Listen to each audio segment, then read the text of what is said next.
باب حمل الرجل امرأته فی الغزو دون بعض نسائه. طالبانو د دې باب مقصد دا ده چې کله مجاهدین جهاد ته ځي نو ښځم خپله ځان سره بوځي. څو ښځې چې لري پچه دې واچوي چې د کمې ښځې نوبت ووته.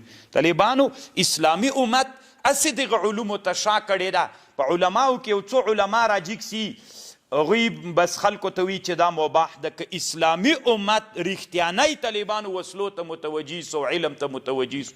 دا څو ورځې تاسې د شام خبرونه اورئ طالبانو، الحمدلله ټول حلب الله فتح که، ادلب فتح، ټولې ساحې فتح سولې. یعنې طالبانو د روسانو له ایرانیانو سره خبرې ټلیفوني کړي چې نه څه حال سو، داسې نه چې دمشق ته ورننوځي ستي خو هغه یې څه ونیو بس کار جوړ دی. مسلمانان سس په دې باندې دي چې علم ته مخ نه کوي. چې علم ته مخ وکړي طالبانو دا دښمن موږ لیدلی ده، دا دښمن د اسلام د عقیدې سره هیڅ شیم نه ده.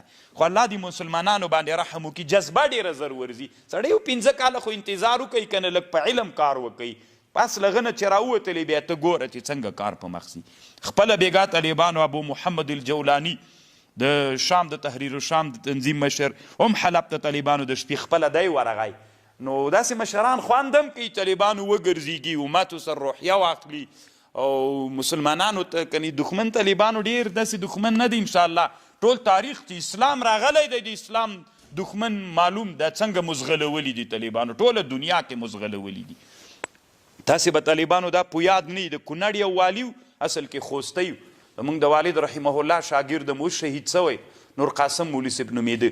یو وخت کې د سختو حالتونو کې د کونړ والي نو بیا یوه خبره وکړله ډېره میډیایي مسوله، وي کاپیرانو ته وایو راځئ جنګ به دغه وسلې چې تاسو سره دي او دا وسلې چې یو شی سو په وسلو کې، نو راځئ چې 10 کسان یې ښودلي چې په 1000 کسانو جنګ د سره کوو میدان ته راسئ. خو تاسې وسله ډېرې لرئ، نو داسې طالبانو چې وسله کې خو سره یو شی سلو که نه، نو زه فکر کوم بیا به د قرطبي خوبونه موږ وینو انشاءالله، او خوبونه به هم بیا رښتیا کېږي. درځه دا د پیرانو خوبونه نه دي بیا طالبانو که نه، سم د رښتیا خوبونه به داسې خوبونه به چې لیدلی به هم نه وي سبا بې تعبیري، او د پیرانو خوبونه رښتیا کېږي نه طالبانو، او د مجاهدینو خوبونه بیا څوک سي بې رښتیا کېږي.